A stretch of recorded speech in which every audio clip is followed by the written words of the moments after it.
కృత్రికా దీపోత్సవం కార్యక్రమాన్ని జరుపుకుంటున్నాం. దీంట్లో భాగంగా చక్కగా ఆచార్య వారు అఖండాలన్నిటి కూడా పూర్తి చేసి దేవాలయంలో ఎక్కడైతే మూల ప్రవిధులు ఎక్కడైతే మూల అభ్యంతరాలు ఉన్నాయో అక్కడ అందరినీ కూడా అఖండాలు పెట్టడం జరిగిందన్నమాట. చక్కగా భక్తులందరూ కలిసి దీపాలు చేసుకున్నాం అందరం కలిసి. నెక్స్ట్ కార్యక్రమం ఏంటంటే ఈ రోజున మన ఆళ్వారులో తిరుమంగయ్య ఆళ్వారు అంటారన్నమాట. ఆ ఆళ్వారు యొక్క ఈ రోజున తిరునక్షత్రం అన్నమాట. ఈ రోజున అంటే జన్మదినం. తిరునక్షత్రం అంటే మహానుభావులు కాబట్టి వాడిని తిరునక్షత్రం అంటారన్నమాట. వారి వేడుకలు ఇక్కడ డయాస్ దగ్గర వేదిక మీద భావనారాయణ స్వామి గమనించారు. మీరందరూ కూడా వేదిక దగ్గర ఎవరున్నారండి? భావనారాయణ స్వామి. ఇక్కడ రథంలో ఎవరున్నారు? సీతారామ స్వామి. ఎవరున్నారు? రథంలో కూర్చున్నారు స్వామి వారి ఈరోజు అన్నమాట. అక్కడికి వెళ్ళి అందరం కలిసి ఏంటంటే ఒక 5-10 పాసురాలు ఉంటాయి అక్కడ. అందరం కలిసి ఆ 10 పాసురాలు వచ్చిన వాళ్ళు చదువుతాము, లేకపోతే మనం ఏం చేస్తామంటే చక్కగా వినొచ్చు అన్నమాట. ఆ తిరుమంగయ్య వారికి ఇంకో పేరు ఏంటంటే లోక దివాకర్ అంటారు. ఆయన లోక దివాకర్ అంటే ఈ ప్రపంచం మొత్తానికి ఏంటంటే ఒక కాంతి లాగా ఒక జ్ఞానాన్ని అందించారన్నమాట ఆయన. వారిని ఈరోజు పుట్టినరోజు శ్రీరంగంలో ఈ కార్యక్రమాన్ని విశేషంగా చేస్తారన్నమాట. ఈ కార్యక్రమంలో అట్లాగే మనం కూడా ఇక్కడ చేసుకుంటున్నాం. మీకు తెలిసిన నిన్నటి నుంచి ఆల్రెడీ అందరికీ అరుణాచలం మీ అందరూ పరిచయమే.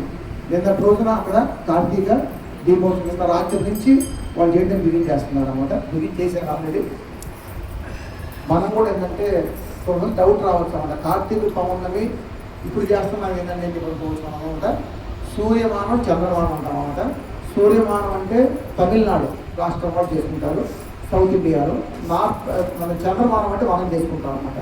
కాబట్టి ఈ ఆళ్వార్ సాంప్రదాయం మొత్తం కూడా తమిళనాడు మనకి శ్రీరంగం బేస్ కాబట్టి వాళ్ళంతా కూడా ఏంటంటే ఆ రోజే చేస్తారు. ఈ తిరుమంగయ్య ఆళ్వార్ యొక్క తిరునక్షత్రం కానీ కార్తీక మాసం యొక్క కృతికా నక్షత్రం కానీ ఇవన్నీ ఈరోజు చేస్తారనమాట. కాబట్టి దానికి గుర్తుగా మన ఆళ్వార్ సంప్రదాయాన్ని మన దేవాలయంలో మనం వేంచేపు చేసుకుని ప్రత్యేకంగా చేసుకుంటున్నాం. కాబట్టి గత 6-7 సంవత్సరాల నుంచి ఈ కృతికా దీపోత్సవాన్ని చేసుకుంటున్నాం అందరం కలిసి అన్నమాట.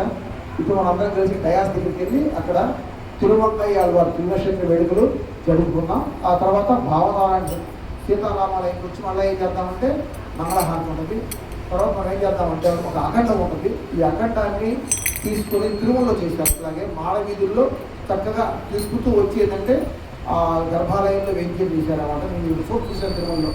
చక్కగా మనం అందరం కలిసి ఒక అఖండాన్ని తీసుకుని అందరం కలిసి గుడి చుట్టూ ప్రదక్షిణంగా తీసుకొచ్చి ఎక్కడైతే స్టార్ట్ చేశామో అదే పాయింట్లో అఖండాన్ని పెట్టేద్దాం అన్నమాట. దాంట్లో ఏంటంటే కృతికా దీపోత్సవ వేడుకలు మనకు పూర్తిగా పూర్తవుతుంది అన్నమాట.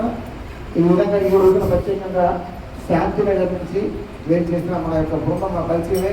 ఈరోజు ప్రత్యేకంగా కోరుకున్నామని మేము అడిగి నింపించుకున్నాం మన స్వాములు అన్నమాట.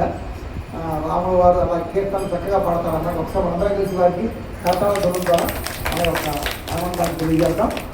అదేవిధంగా ఈ రోజున స్వామివారికి కైంకర్యం చేయించిన వాడు బాలాలయంలో ఉదయం చేయించిన వాడు వెంకటేశ్వర గారు. మార్చి వరకు వెంకటేశ్వర గారు మన పరిచయమే. ఈరోజు ఎప్పటి నుంచో వాడు వెయిట్ చేసి ఈరోజు మంచి కార్తీక పౌర్ణమి రోజున వారు కంప్యూటర్ పూర్వకంగా వచ్చి ఇక్కడ కైంకర్యం చేస్తున్నారు అన్నమాట. అది ప్రత్యేకంగా ఆళ్వార్ కైంకర్యం తిరుమంగయ్య కైంకర్యం వచ్చి మా దంపతులు మేము మా లక్ష్మీ తరఫున మేము చేస్తున్నాం ఇది కూడా. కాబట్టి అందరం కలిసి అక్కడ ఆళ్వార్ ప్రసాదం ఉంది, బాలాలయం ప్రసాదం ఉంది. అందరం కలిసి అఖండంతో ఒక్కసారి ప్రదక్షిణ చేద్దాం. ఈ కార్యక్రమం మొత్తం అవడానికి మ్యాక్సిమం టైం అంటే 1 గంట. ఎందుకంటే మీకంతా మేము చార్ట్ చెప్పాం కానీ మొత్తం అవడానికి ఏంటి ఒక 8:45 నుంచి 8:50 లోపు ప్రసాదం వినియోగం ఉంటుంది. శ్రద్ధగా అందరం కలిసి డిసిప్లిన్గా దీపాలు ఉన్నాయి కాబట్టి ఆ గోడ కొంతమంది ఇటు స్తంభాలు కొంతమంది మధ్యలో ఎవరు లేకుండా రైట్లో లెఫ్ట్లో ఉన్నాము. చక్కగా అక్కడ అయిన తర్వాత మూడులో కొద్దిసేపు ఉండండి. హార్ట్ అయిన తర్వాత అందరం మనకి వెళ్దామండి. జై శివనారాయణ అడిగి తిరుమంగయ్య ఆళ్వార్ ఉత్సవాలు ఒక 5-6 పాసురాలు ఉంటాయి. చదువుకుని హారతి తర్వాత బాలాలయంలో పడతాం. జై శ్రీమన్నారాయణ.